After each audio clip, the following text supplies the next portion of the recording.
Hola muchachos.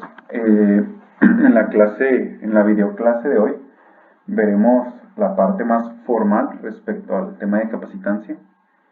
Esto servirá pues para aclarar ciertos aspectos que se mencionaron la vez anterior respecto a qué es la capacitancia y por qué es una propiedad solamente geométrica. Bueno, empecemos. Para explicar esto, primero mencionemos el siguiente ejemplo. Supongamos que tenemos aquí un sistema de varios conductores, ¿no? Estas son las superficies de los conductores. Al ser conductores, pues las cargas únicamente se ven, se ven en la superficie de los conductores, como estoy dibujando en este momento, ¿no? O sea, dentro del conductor no hay nada de carga y solo en la superficie se presentan las distribuciones de carga. Y déjenme también pongo aquí, ¿no? Algo que podemos recordar respecto al tema de carga e imagen es que, por ejemplo, el cómo se distribuye la carga en las superficies de los conductores va a depender de la ubicación y de la forma tanto del conductor como de los otros conductores. Es decir, si yo acercara, por ejemplo, este conductor un poco más, el cómo se encuentran distribuida la carga en cada uno de los conductores, pues se va a ver afectada. En sí no se va a ver afectada la carga total. Por ejemplo, en carga imagen, la distribución no se veía afectada, o sea, la carga total no se veía afectada. Yo podía acercar o alejar un poco más la carga, pero aún así la carga a imagen era la misma. Y una vez que hayamos sacado, por ejemplo, la sigma, la densidad superficial de carga, cuando integremos, nos iba a dar la carga total al integrar, nos iba a dar la carga imagen. O sea, lo que quiero decir es que la carga no se ve afectada, sino que se ve afectado cómo se distribuye en el conductor. Bueno, entonces, numeremos los conductores. Por ejemplo, este es el conductor 1, este es el 2, este es el 3, 4, 5, y pues puede haber más conductores, ¿no? Puede haber algún conductor por aquí, ¿por qué no? No importa. Y luego pues elijamos un sistema de coordenadas. Digamos, no por acá, ¿no? Entonces, por ejemplo, alguna posición sobre este conductor, pues sería la posición R1, ¿no? O alguna posición sobre este conductor sería la posición R2. Ustedes saben que son vectores. Bueno, entonces, a todos los puntos sobre la superficie del conductor 1, pues les voy a llamar superficie 1. A todos los puntos sobre la superficie del conductor 2, pues les voy a llamar superficie 2, y así sucesivamente. Bueno, entonces, si yo quisiera, por ejemplo, calcular el potencial sobre, perdón, estamos en otra notación. Si yo quisiera calcular el potencial sobre algún conductor, el conductor I, donde I puede valer 1, 2, 3, 4, 5 o 6, 7, la cantidad de conductores que yo tenga, pues esto simplemente es igual a la suma del potencial de cada conductor, ¿no? Ya habíamos visto que el potencial cumple el principio de superposición. ¿Cuál es el potencial? 1 entre 4pi epsilon 0 por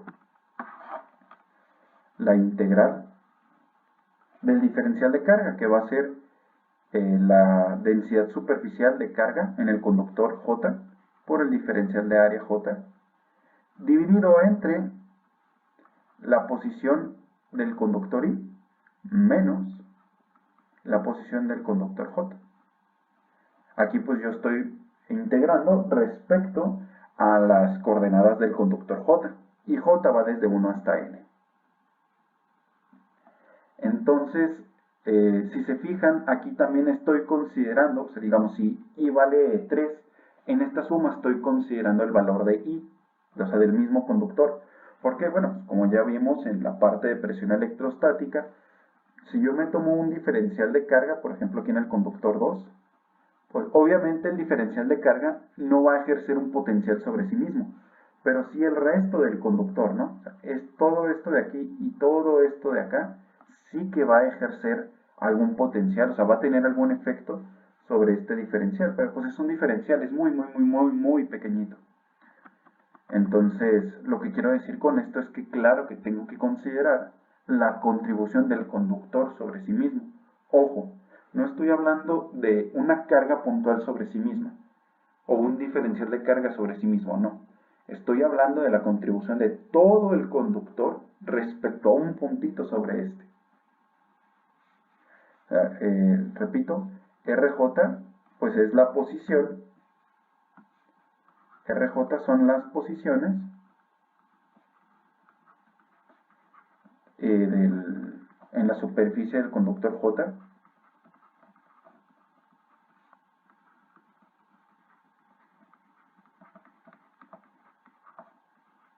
mientras que RI pues es lo mismo, las posiciones en el conductor I. Déjenme copio y pego esto. A ver.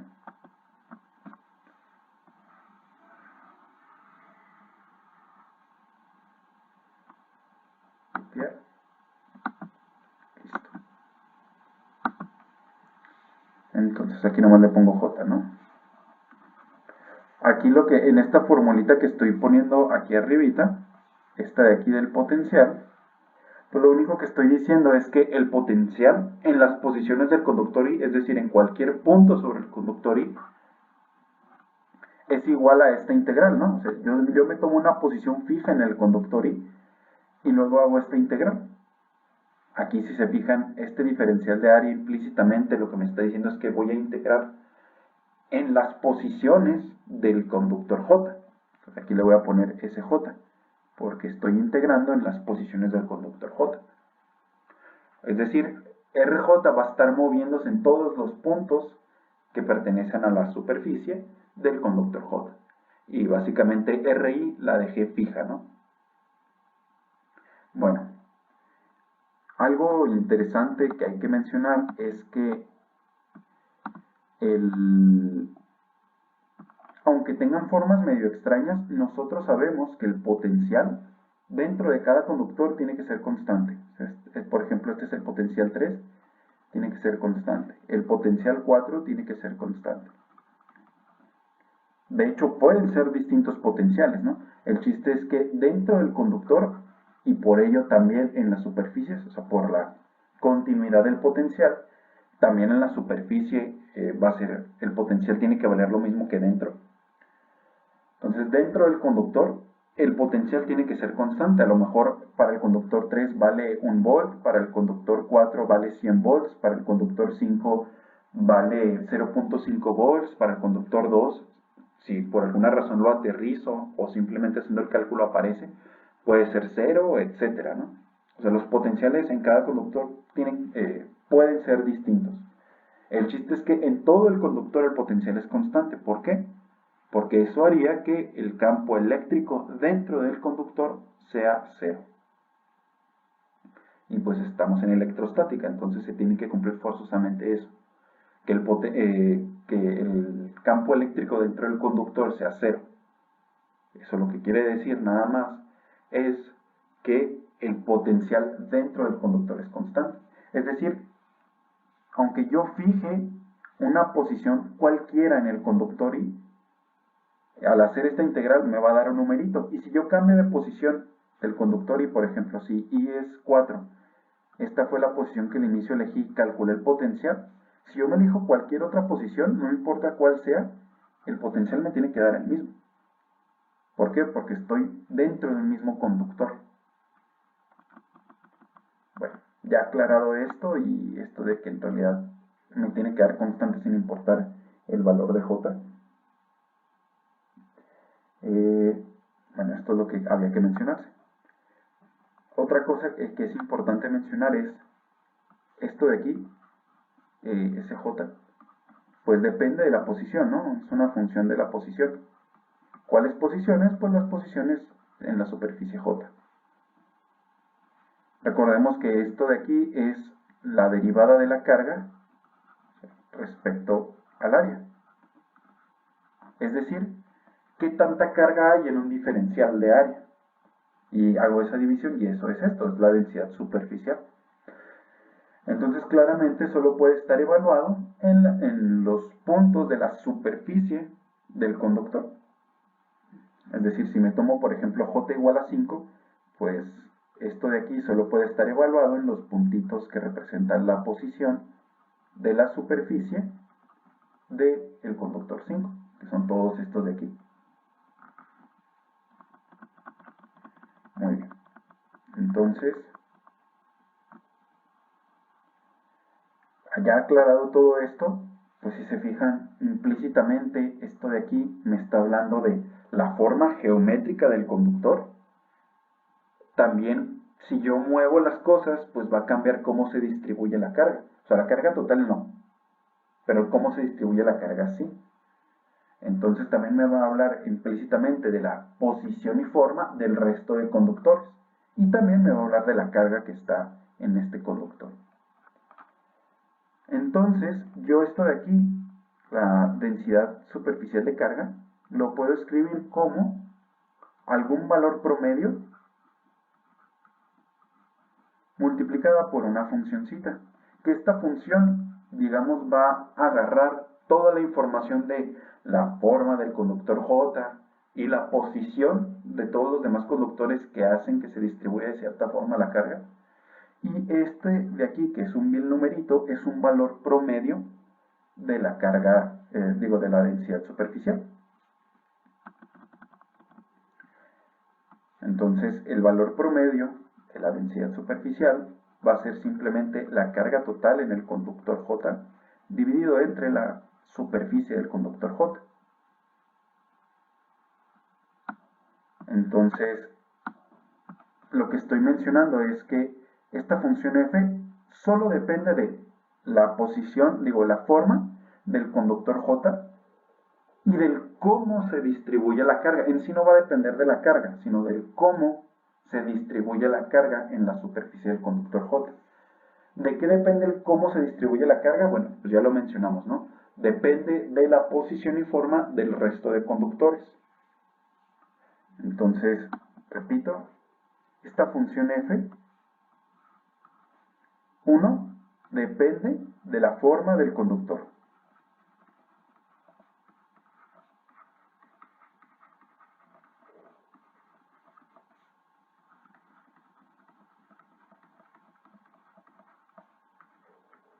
Del conductor J. 2,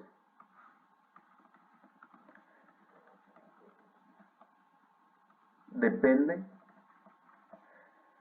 de la forma y ubicación del resto de conductores, o sea, del resto que no son J.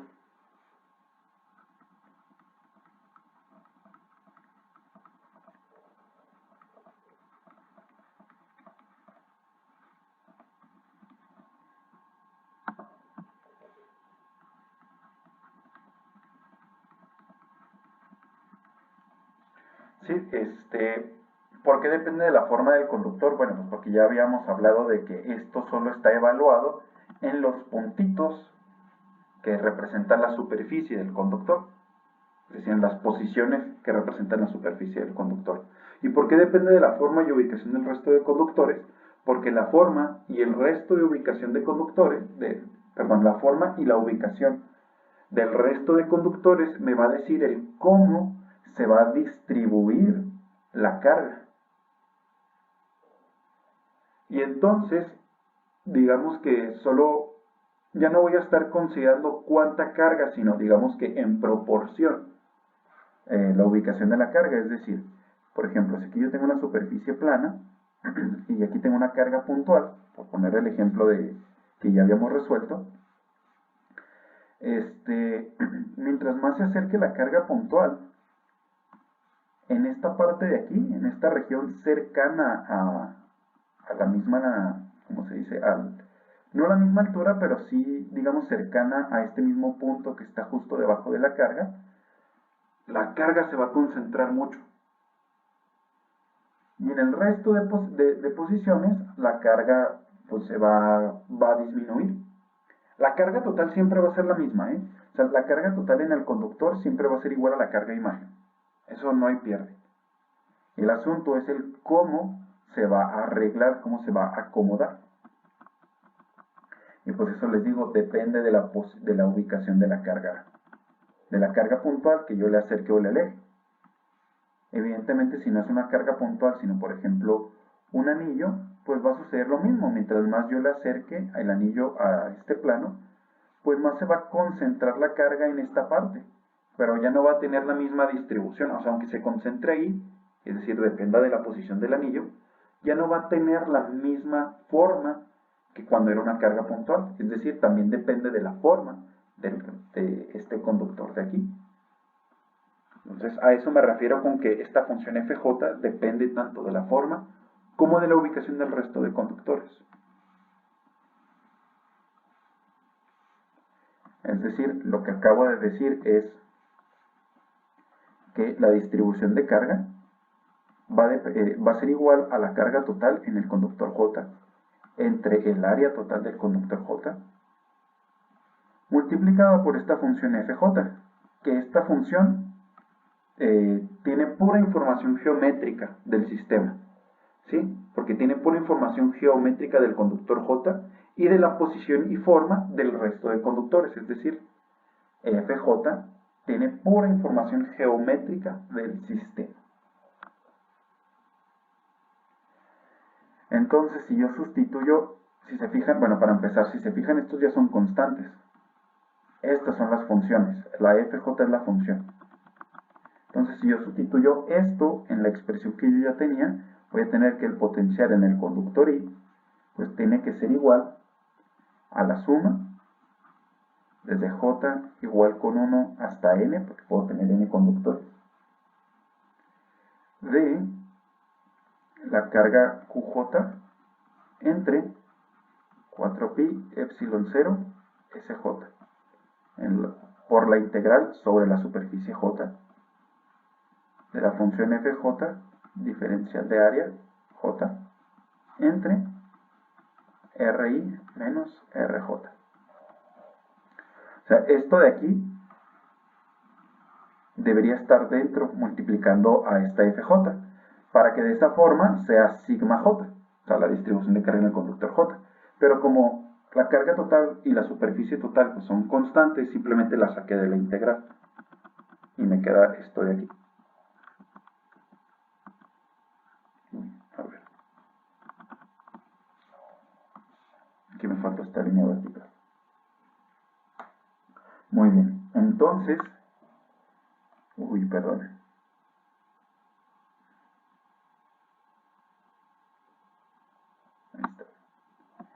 Entonces, esto me permite definir unos numeritos. Me permite definir los siguientes numeritos. El numerito P y J, que se va a definir como 1 entre 4pi epsilon 0 por la superficie J, multiplicada por la integral sobre la superficie del conductor J de FJ diferencial de área J entre la posición del conductor I menos la posición del conductor J. Bueno, las posiciones. Es decir, básicamente lo que, además de, bueno, estos numeritos simplemente me ayudan para como que describir de manera muy sencilla el potencial. Se fijan, sería la suma desde J igual con 1 hasta N de estos numeritos P y J por las cargas QJ. Esa es la ventaja de definir estos numeritos. También, como ya les decía, pues J es una función que solo depende de aspectos geométricos.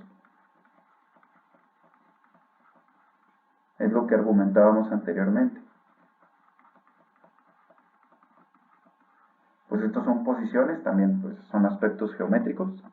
Esto de aquí es la superficie total, pues también depende de la forma del conductor, de nuevo aspectos geométricos. Y epsilon 0 pues es una constante. O sea, lo que estoy diciendo es que estos P y J, perdón, P y J, solo depende de la geometría del sistema, no depende de la carga. La carga aquí ya está metida. Entonces lo que estoy diciendo es que el potencial en el conductor iba a depender de estos P y J que me describen la geometría del sistema, multiplicada por las cargas de cada conductor. Es decir, si yo dijera el potencial en el conductor 1, pues tiene que ser P11 por Q1 más P12 por la carga 2 más puntito, P1N por la carga en el conductor N. Lo mismo, ¿no? Si yo aquí pusiera, por ejemplo, el conductor 5, pues esto sería P51 por la carga 1 más P52 por la carga en el conductor 2 más puntito más P5N por la carga en el conductor N. ¿Sí? Esto de aquí, pues, eso, digamos, esto es lo que quiere decir esta suma de acá. Yo elijo I igual a algún número, del 1 a N, y pues la suma quiere decir todo esto de acá. Entonces, esto de aquí, pues lo que les digo, que así se podría reescribir el potencial. Si se fijan, es una forma muy sencilla y algo, pues, bonita. Donde aquí se puede ver claramente que depende de las cargas de cada conductor y de aspectos geométricos, nada más. Bueno, entonces vamos a hacer una última aclaración. P y J multiplicada por la carga QJ, pues esto claramente tiene que ser con la definición de IJ, que es 1 entre 4pi epsilon 0 SJ por la integral de FJ diferencial de área J entre la posición, alguna posición del conductor I menos alguna posición del conductor J, y todo esto lo estoy integrando en el conductor J. Multiplicada por la carga QJ, es decir, aquí lo puedo poner carga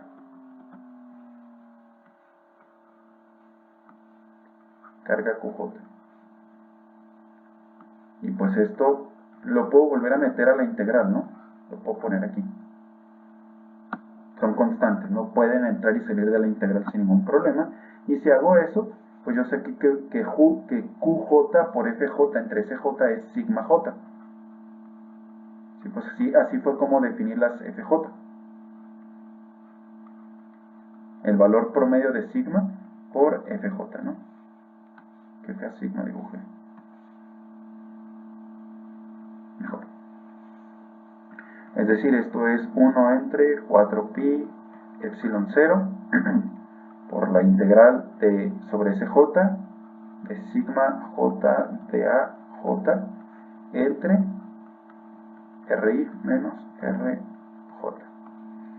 Si se fijan, estos son simplemente el potencial. Este es el potencial que ejerce el conductor J sobre el conductor I. Este no necesariamente es constante, no, la suma es la que tiene que ser constante. Esto no, esto sí puede depender de la posición. O sea, el chiste es que cuando yo sume la contribución de todos los conductores, eso es lo que tiene que ser constante. Bueno, entonces, les repito, pues esto de aquí es el potencial que ejerce el conductor J sobre el conductor I. I y J pueden ser iguales, ¿eh? Les repito, pues también el conductor I ejerce un potencial sobre sí mismo, ¿no? Hay un efecto del conductor sobre sí mismo. Y esto ya lo habíamos estudiado cuando vimos la presión electrostática. Repito aquí, no estoy diciendo que una carga puntual o un diferencial de carga tenga un efecto sobre sí mismo, sino estoy diciendo que si yo agarro un diferencial de carga, el resto del conductor tiene un efecto sobre ese diferencial de carga. Bueno, entonces, ya aclarado esto, también yo sé que, por ejemplo, la carga QI, la carga de algún conductor, pues tiene que ser la integral de las, ¿cómo se dice?, de las densidades de carga, ¿no? Si yo integro la densidad de carga sobre toda la superficie, pues me tiene que dar la carga total. Entonces, lo que quiero escribir aquí es lo siguiente. ¿Qué sucede si tengo PIJ por la carga QI por la carga QJ? Esto sería, pues yo ya sé, bueno, aquí tendría la integral de sigma I de I, diferencial de área I, en la superficie del conductor I. Y yo ya sé cuánto es PJ por QJ. Es esto que tengo acá arriba. Entonces, esto sería por 1 entre 4pi epsilon 0 por la integral de SJ sigma J diferencial de área J entre RI menos RJ. Consideremos, por ahorita consideremos que I es distinto de J. Entonces, si se fijan, estos diferenciales me hablan de coordenadas distintas. Estos me hablan de coordenadas en las posiciones, en la superficie del conductor I, y esto me habla de coordenadas en la superficie del conductor J. Es decir, son coordenadas distintas, estoy integrando respecto a distintas variables, y eso lo único que quiere decir es que puedo juntar las integrales, ¿no? Esto es algo que ya habíamos mencionado con anterioridad casi al inicio, cuando hablamos de electrostática, de ciertos aspectos matemáticos. Entonces, pues esto de aquí va a ser igual a la integral, 1 entre 4pi epsilon 0 por la doble integral, una sobre la superficie J, otra sobre la superficie I, de sigma I, sigma J, diferencial de área J, diferencial de área I, entre RI menos RJ.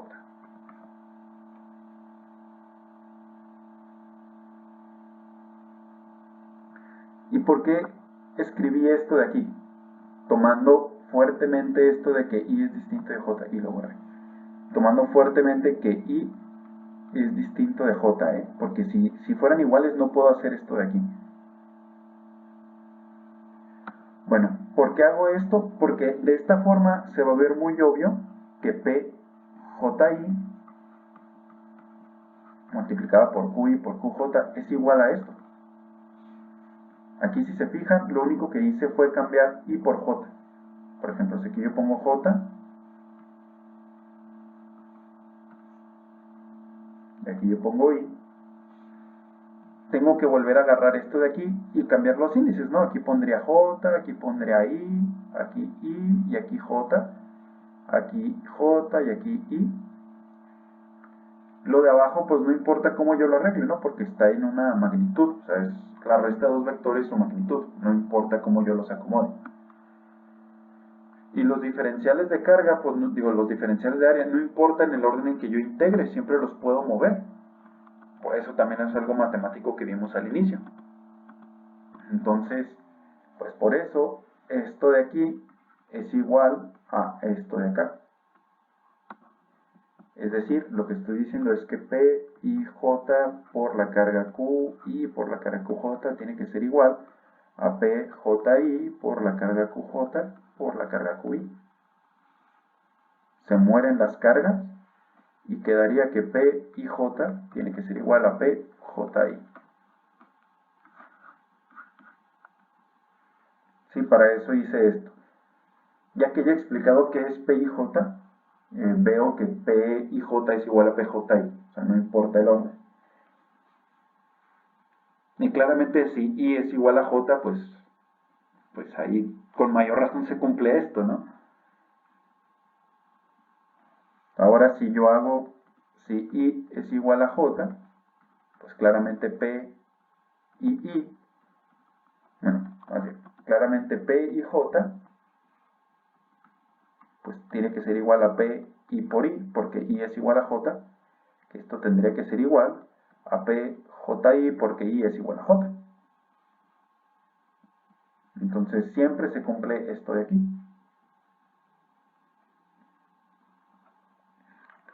Ahora, ya aclarado todo este relajo, vamos a recapitular rápido.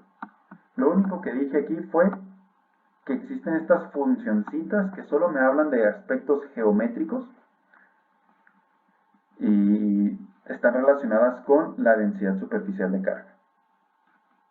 Y utilizando esas funcioncitas, el potencial se puede reescribir de esta forma. Y si yo defino P y J integrando estas funcioncitas y multiplicando por otras constantes, puedo reescribir el potencial de esta forma muy sencilla. Y eso pues lo único que quiere decir es esto de acá. Aquí yo elegí I igual a 1 y aquí yo elegí I igual a 5. Pero yo puedo elegir I desde 1 hasta N. Bueno, y aquí es donde se ve que el potencial depende de aspectos geométricos que viene dado por las funciones, por las constantes P y J. Ya son constantes porque ya integré. Y vienen multiplicadas también por las cargas totales. Y esto de aquí, a partir de aquí, lo que hice fue probar que PIJ es igual a PJI. Es decir, que yo puedo intercambiar los índices. Este resultado de aquí. Eso es lo único que hice. Ahora, ¿de qué sirve todo esto de aquí, todo este relajo? Alguien dirá que parece sin sentido, pero mire. Agarremos la parte de... ahora sí ya tomemos la definición de capacitancia.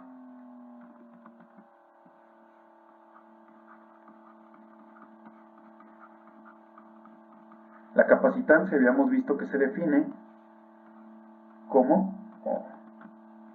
déjenme cambio color, que el lápiz sea más grueso. La capacitancia se define como la carga entre el potencial.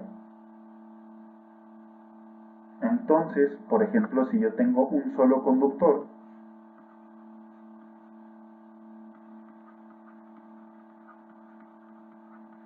cuando tengo un solo conductor, resulta que el potencial tiene que ser, por ejemplo, el potencial. Pues si solo tengo un conductor, por ejemplo, algo de este estilo, pues solo tengo una superficie, ¿no? Que le puedo llamar 1. Entonces, en ese caso, pues el potencial tendría que ser, el potencial en esa superficie tiene que ser P11 por la carga 1. Y entonces la capacitancia de este sistema tendría que ser la carga 1, pues es la única carga que hay, entre el potencial, que el potencial es P11 por la carga 1. Ah, pero esto es igual a 1 entre P11. Y aquí es donde se reafirma, ¿no? La capacitancia solo depende de aspectos geométricos, porque PIJ solo depende de aspectos geométricos. Entonces esta sería la capacitancia para un conductor. Ahora, ¿qué sucede si yo tomo un sistema de 2 conductores?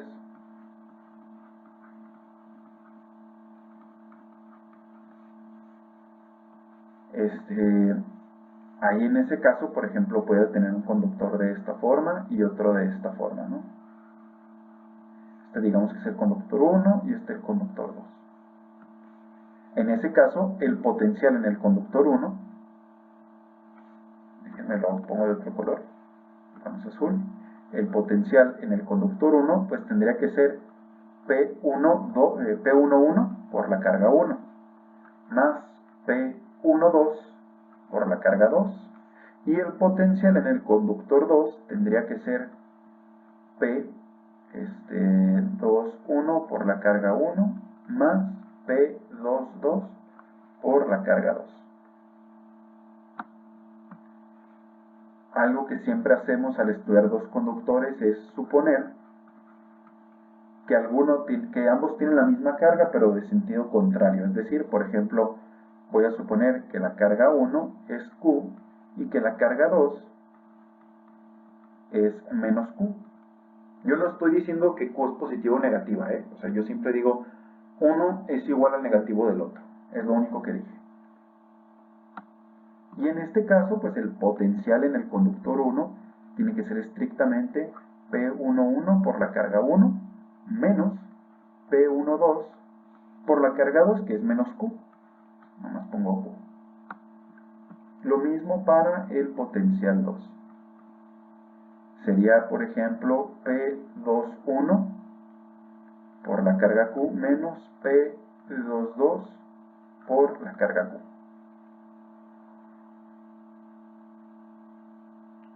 Muy bien. Entonces, yo no sé si la carga Q es positiva o negativa, yo nomás la tomé como Q. Bueno, entonces, escribamos. Por el momento supongamos que es positiva, ¿no? Después me la voy a arreglar poniendo unos valores absolutos por ahí. Pero, por ejemplo, hablemos de la diferencia de potencial. Porque cuando tenemos un sistema de dos conductores, eso hacemos, ¿no? Y esto sería V1 menos V2. Y esto de aquí sería P11 más, miren, esto desde aquí es P11 menos P12 por la carga Q. Y esto de aquí es P21 menos P22 por la carga Q. Entonces, al restarlos, esto de aquí me da P11 más P22 menos P12 menos P21 por la carga Q. Pero estos son iguales, ¿no? Porque yo vi que P y J tiene que ser igual a PJI. Entonces estos dos tienen que ser iguales. P12 es igual a P21. Y entonces esto de aquí sería igual a P11 más P22 menos 2 veces P12. Todo esto por la carga Q. Entonces yo puedo hablar de capacitancia. La capacitancia habíamos visto que era la carga entre la diferencia de potencial. Y esto de aquí sería la carga Q dividido entre P11 más P22 menos 2 veces P12, todo multiplicado por la carga Q. Y esto es igual a 1 entre P11 más P22 menos 2 veces P12. Y bueno, hasta aquí ya obtendría yo la capacitancia, pero no sé si se acuerdan que habíamos visto que esta diferencia de potencial tiene que ser de la carga positiva a la negativa. Aquí yo no sé cuál es positivo y cuál es negativo, entonces para solucionar eso, yo aquí puedo poner un valor absoluto. Y aquí también. Pues sería el valor absoluto de la carga entre este valor absoluto. Y eso me queda esto de aquí. Bueno, entonces si se fijan, bueno, ya terminando, el resultado es que la capacitancia es 1 entre el valor absoluto de P11 más P22 menos 2 veces P12. Esto es la capacitancia. Si se fijan, las P y J solo dependen de aspectos geométricos y por lo tanto la capacitancia C solo va a depender de aspectos geométricos, que esto es algo que ya habíamos dicho pero nunca habíamos mencionado. Entonces aquí es donde vemos que el potencial depende linealmente con la carga y por eso es que la capacitancia solo depende de aspectos geométricos. Entonces estas serán las definiciones de capacitancia entre un conductor y otro conductor. Hasta aquí voy a dejar el video porque ya es toda la teoría digamos, nueva respecto a capacitancia, y en el otro video voy a mencionar algunos ejercicios interesantes que se resuelven con esto, que incluso son muchísimo más rápidos de resolver con esto que como ya lo habíamos hecho anteriormente.